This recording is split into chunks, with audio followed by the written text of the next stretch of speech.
भाषण देने का मौका भी मिलता है और गलती से कोई केस मुकदमे में फंस जाए तो उनको बाहर निकालने वाला नेता भी खड़ा है साथ में। आप चिंता करने की जरूरत नहीं राजस्थान पर, लेकिन कोई गलत काम ज्यादा करके मत आना, उसके लिए यहाँ जगह नहीं है। हर कोई कहता है पैसा बदली करा दो। अरे आपकी तो चलती होगी, मेरी नहीं चलती, मैं मोदी को छोड़ चुका। क्या आपके सामने मोदी क्या है? मैं पागल हो रहे, मोदी तो प्रधानमंत्री है देश का, मैं तो एमपी हूँ। अब लोग पता नहीं कितना मानते, बस आप दे दो लिख के, आपको सब करा दोगे, आप ही करा दोगे सबको। मैं उनको टैकल करना बड़ा टेढ़ा है, बच्चों को टैकल कर रहा हूं उनको। हाँ मैं करा देता काम। अगर तीनों कृषि बिल नहीं आते तो मैं भी मोदी और इनके नजदीक था। कृषि बिलों के सामने मेरे सामने एक ही संकट था, या तो मैं मेरे भाइयों के साथ रहूं और या मेरे भाइयों की गालियां खाऊं, विरोध में रहूं। एक ही काम था। तुम टिक जाते सोशल मीडिया में 3 दिन 4 दिन लग जाए, गालियां गालियां गालियां। जब तुम देखो हनुमान जी उठो जागो, किसानों के लिए बाहर आओ, मोदी की सत्ता छोड़ के सड़क पे अगर देश का कोई किसान का बेटा है उत्तर भारत का, वो नागौर का सांसद था, पड़ोसी थाली को ठोकर मारी। बाकी लोग छोटे से मंत्री के लिए क्या क्या कर लेते हैं, आपको पता? मंत्री पद के लिए लोगों ने क्या क्या कर लिया और क्या क्या कर रहे हैं। ये तो इतिहास पढ़ लो ना कि राजाओं ने क्या क्या कर लिया। जब बड़े लोग आए हमला करने, किसी ने राखी बांध दी, किसी ने बहन बेटी दे दी अपनी, दीख नहीं दी तो प्रदेश में चला, देश के अंदर चला, परंपरा थी।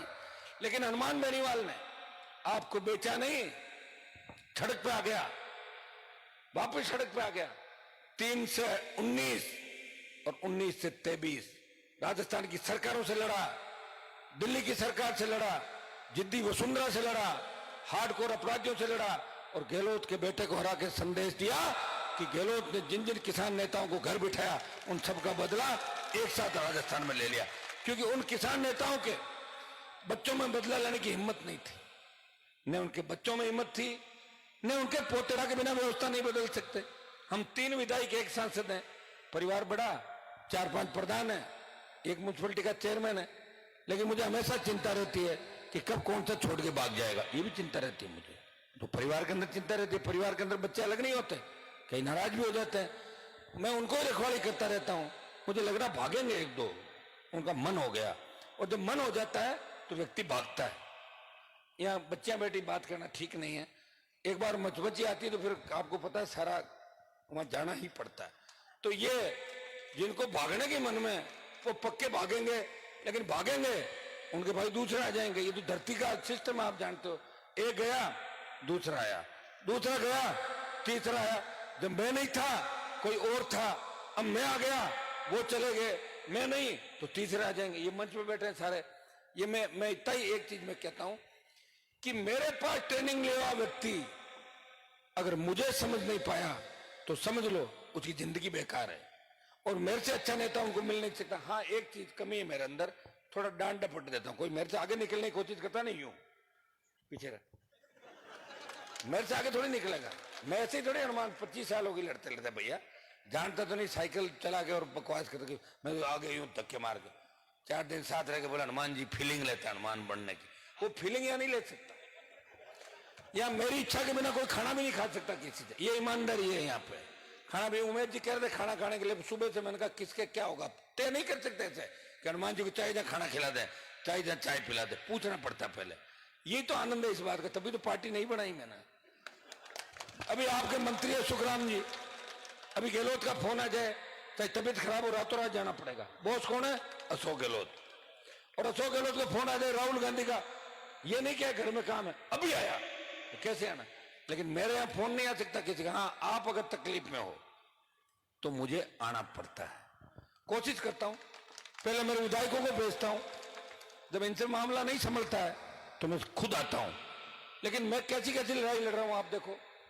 कई जगह हम जाते हैं, कोई बॉडी लेके बैठते हैं, उस बॉडी की रखवाली हमें करनी पड़ती है, और शाम तक पता लगता है परिवार वाले सेटिंग करने में लगे पुलिस वालों से, जल्दी जल्दी करो। और हमें और कहते हैं साहब देखो अंधेरा पड़ रहा है, फिर दाह संस्कार नहीं कर पाएंगे, तो बॉडी लेके बैठने के लिए किसने कहा? ऐसे कोई सरकार झुकती है क्या? देखो ये लड़ाई भी हनुमान बेनीवाल लड़ रहा है, सैकड़ों लड़ाइयां लड़ी। उनका ध्यान भी रखना, बॉडी भी खराब नहीं होने देना, और सरकार को झुकाना और पैसे भी दिलाना। ये कर सकता है ऐसा कोई काम राजस्थान का? है कोई सूरमा राजस्थान में? नहीं है भाई। एक व्यक्ति है जो लड़ रहा है। आपके यहां पिछले दिनों जिस तरह लक्ष्मण देवराज सिंह की दिन दाड़े हत्या हुई, यहाँ पे कार्यक्रम चल रहा था, यहाँ से 400 मीटर 300 मीटर दूर हत्या होती है।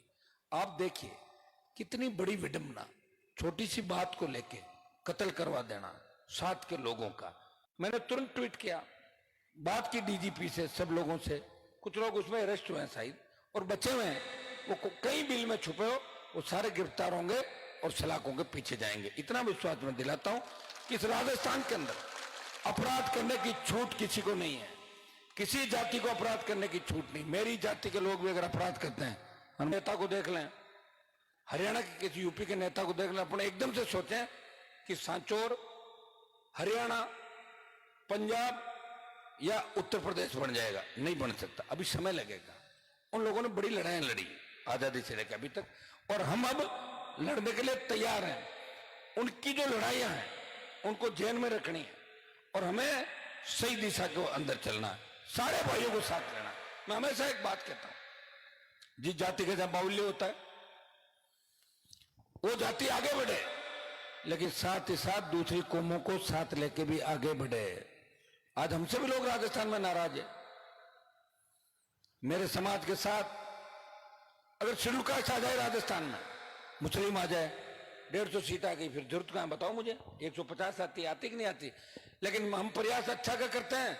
10% लोग ऐसे होते हैं पीछे से कटिंग भी करते रहते हैं, वो भी लोग हमें ही कहते हैं, अरे भाई थारला गड़बड़ करेगा बटिन, तो ओढ़वा हम लोगों का। अच्छाई,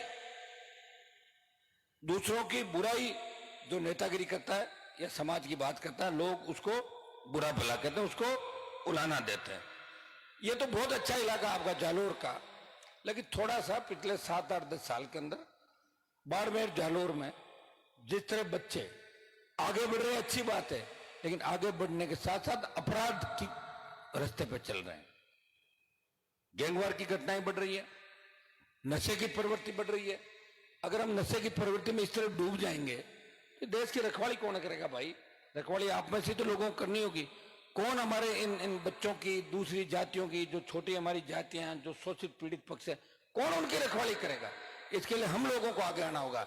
और हम जब आगे आके पीछे की ओर जा रहे हैं तो बड़ी विडंबना है। ये ऐसे जो भी करते इस स्टेट के अंदर हुए, हमेशा मैंने उनका विरोध किया और प्रयास यही किया कि राजस्थान में प्रत्येक व्यक्ति को न्याय मिले, उसे लोकतंत्र में खुली हवा में सांस लेने का अधिकार मिले। अपराध करने का अधिकार किसी को नहीं है। मैं दावे के साथ कहता हूं कि आरएलपी अगर सत्ता के अंदर आ गई, अपराधी जोड़ी झंडे लेके बंगाल की खाड़ी में रातों रात भाग जाएंगे, एक भी नहीं दिखेगा। अफरा तफरी मच जाएगी अपराधियों के अंदर, ऐसी अफरा तफरी मचेगी। कोई कहेगा मैं जल्दी भागूं और वो कहेगा मैं जल्दी भागूं, इसके जल्दबाजी के चक्कर में कई उलझ भी जाएंगे आपस के अंदर। मैं ये भी बता दूं आपको। तो भय मुक्त, अपराध मुक्त अगर राजस्थान चाहते हो, आप चाहते हो कि अबला किसी बहन की चीख पुकार राजस्थान के अंदर नहीं हो, कोई भूखा नहीं सोए कर्जे के बोझ की तरह, कोई किसान आत्महत्या नहीं करे, किसी किसान के बेटे के हाथ में कलम की जगह बंदूक नहीं हो, वो नशे का आदी नहीं हो, बेरोजगारी से तंग आके आत्महत्या नहीं करे, कोटा के कोचिंग इंस्टीट्यूट में किसी छात्र को इसलिए आत्महत्या नहीं करनी पड़े कि कोचिंग संचालक उसे मानसिक रूप से प्रताड़ित कर रहा है। वो कह नहीं पा रहा है कि नंबर कम आ जाते हैं और जानबूझ के बच्चों को फेल करवा दिया जाता है।